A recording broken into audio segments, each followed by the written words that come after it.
5 of Reviews with Ranjani. I have this fascinating book to talk about today on investing and the financial markets, a bit of a biography at that. It's called The Man Who Solved the Markets, how Jim Simons launched the quant revolution. So there's this thesis in the financial world that a blindfolded monkey throwing darts at a newspaper's financial pages could select a portfolio that would do just as well as one carefully selected by experts. The point being made is that the markets are so efficient that even professional investors have little chance of beating it on an ongoing basis. But then this person did, right? Jim Simons. It's interesting because if you think about Warren Buffett's track record, which is around 20.5% annualized return since 1965, it doesn't even approach Simons' average of 39% gains over a 3-decade span. And the question has always been, how does he do this, right?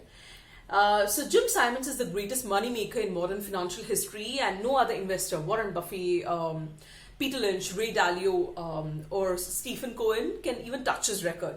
So since 1988, Renaissance, which is his investment firm, the signature Medallion fund, which the firm came up with, generated average annual returns of 66%, and it has earned profits of more than 100 billion. Jim Simons in himself, at the time of writing of the book, was worth $23 billion. That's a lot of money, right? So the book that, like I said, we're talking about was written by this veteran Wall Street journalist and investigative reporter called Gregory Zuckerman. And he tells us this gripping story of how a world-class mathematician and former codebreaker mastered the market. So Simons pioneered a data-driven algorithmic approach that's today sweeping the world. And he brought this out at a time when it wasn't as common or even ridiculed, right? So there's a lot of stuff in this book, but the one which stands out to me are these 3 tropes, which is what I will talk about because they characterize the book for me. Yeah, the first one, which you might have heard from Animal Farm, is all animals are equal, but some are more equal than others. So what struck me the most about this book, beyond the wild figures of money people made and a very male-dominated field, of course, was the realization of the different bubbles that people seem to inhabit across the world, right? Especially when it comes to finances and making money. So I remember this conversation which I had with my mom. She's a government employee, a retired government employee, and she invests in fixed deposits, right? That's what she feels comfortable with. And she was very keen that I check her savings and ensure that she was paying taxes to the very last penny. We don't evade taxes, she told me very surreptitiously. So, and then there are these people at Renaissance, right, who run out of ideas with what one could do with massive amounts of wealth. So I was thinking about it and wondered, what is it that keeps people out, right, from the ultra-rich? Knowledge and access to growing wealth, I believe, is privy to only a very small niche set of people around the world, right? It's across nations, if you think about it. So the second one, right? How Jim Simons and his firm helped drive the shift from manual financial experts to leveraging math to understand market mechanics rather. And this was interesting for the nerd side of me rather, right? So the book talks about how looking at companies or sectors in itself is irrelevant, and Renaissance enjoyed huge returns by simply sifting through big data, right?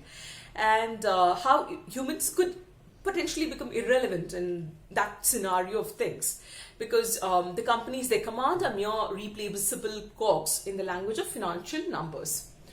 So Jim Simons and Robert Mercer, they were mathematicians, right? So neither of them knew that much about financial markets, but they knew about data.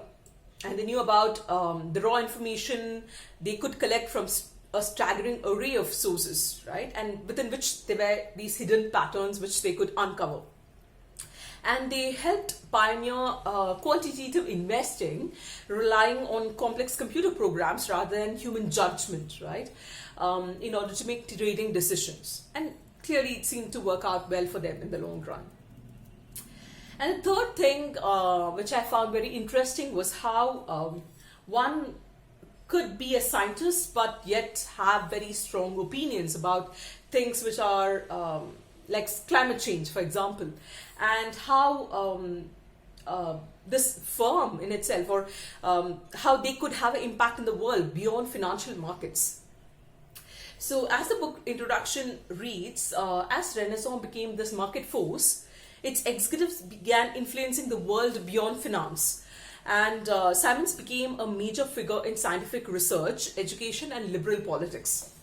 And at the same time, while he was doing this, he had this co-founder, co-head of the firm, Robert Mercer. And Robert Mercer, he was a class apart, right? Like a very bright, smart mathematician. But he had very different opinions and views from Jim Simonson himself. So he questioned climate change, and he was apparently more responsible than anyone else for Trump's presidency, and he used to fund the campaigns for the 2016 effort. So those are three tropes which I had to talk about. And then in conclusion, I wanted to share this thoughts from the New York Times article on this topic. When you get right down to it, Simon makes money because human behavior will never completely be efficient. And these short-term anomalies is what people like Simons and other quants unearth. Because humans have always acted emotionally, even in the financial domain, right? And there's this quote which I want to end with. For all the unique data, computer firepower, special talent, trading and risk management expertise that Renaissance has gathered, the firm only profits on barely more than 50% of its trades. A sign of how challenging it is to try to beat the market and how foolish it is for most investors to try. In other words, stick to index funds. Such an absolutely fascinating read, especially because it showed me a world very different from my own. This was a great book. Hope you folks liked it. If you do pick it up, let me know your thoughts, and I will talk to you folks soon. Take care. Bye-bye.